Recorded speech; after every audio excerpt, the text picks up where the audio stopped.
भाजपा में बदलाव का एक कारण ये था कि जो जिस तरह से कांग्रेस भाजपा चुनाव हारी थी,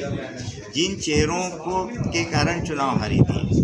उसके बाद जो निराशा थी भाजपा में, जिस तरह तत्कालिक एक व्यवस्था बना दी गई थी, उसके कारण पार्टी सक्रिय नहीं हो पा रही थी।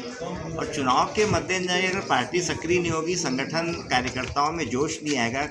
कार्यकर्ता निकलेंगे नहीं बाहर घर से, तो उनके जो मन की बात थी, जो पुरंदेश्वरी जी प्रभारी आई थी या जिन लोगों ने भी लोगों से बात की, तो उस मुताबिक अगले चुनाव की तैयारी के हिसाब से भाजपा में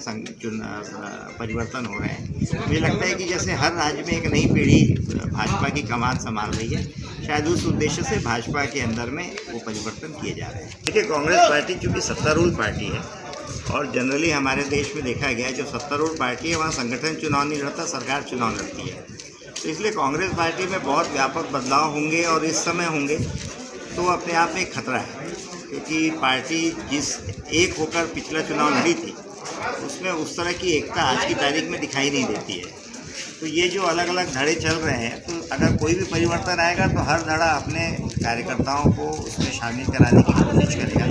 तो ये जो दरारें हैं ये और चौड़ी होंगी और चुनाव के समय ये नुकसान उठा सकता है। मैं ऐसा मानता हूँ कि केंद्र जो संगठन है कांग्रेस की, वो दुनिया जी चाहे या जो भी हो, तो वो कोशिश में रहेंगे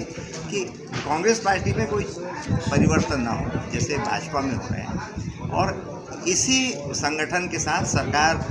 ऊपर खड़ी रहेगी और मिलकर वो लोग काम करेंगे। बहुत ज़्यादा व्यापक परिवर्तन की गुंजाइश कम है। थोड़ा बहुत परिवर्तन, चूँकि चुनाव का दौर चल रहा है, सितंबर में